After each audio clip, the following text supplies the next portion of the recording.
देखिए दोस्तों, एक ना एक दिन मर जाना ये तो सबको ही पता है।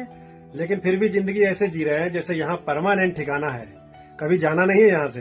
एक मकान होने के बाद भी 4 और बनाने में लगे पड़े हैं। इतने जमीन जायदाद को लेकर लफड़े रोज होते हैं, लड़ाइयाँ होती हैं कि बस पूछे ही मत।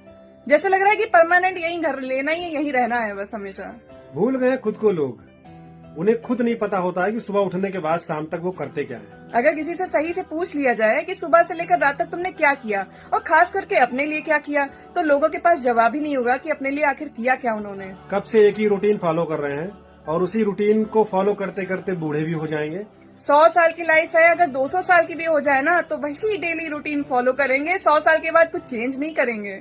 वो ये भूल गए हैं कि 100 साल हैं जिंदगी के, लेकिन 100 साल सिर्फ 36,500 दिन ही हैं। और 36,500 दिन कब गुजरे जा रहे हैं उनको पता नहीं है।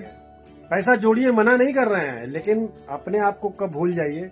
पैसा जोड़ते जोड़ते अपनी लाइफ के बारे में भी सोचिए, अपने बारे में भी सोचिए, अपने शौक पूरे करिए, ख्वाहिशें पूरी करिए। लाइफ एक ही बार तो मिली है, दोबारा नहीं मिलनी है। खुद की लाइफ को लेकर अगर क्वेश्चन 4 पूछ लिए जाएं तो नहीं पता होंगे। उन्हें पता ही बस नहीं उन्हें होगा पता है कि अलमारियों में जोड़ के रखना है, इतना पता है। ये तो जानवर भी कर लेते हैं। इकट्ठा करना तो सभी को पता है इस प्रकृति में। आप क्या नया कर रहे हो? कुछ नहीं।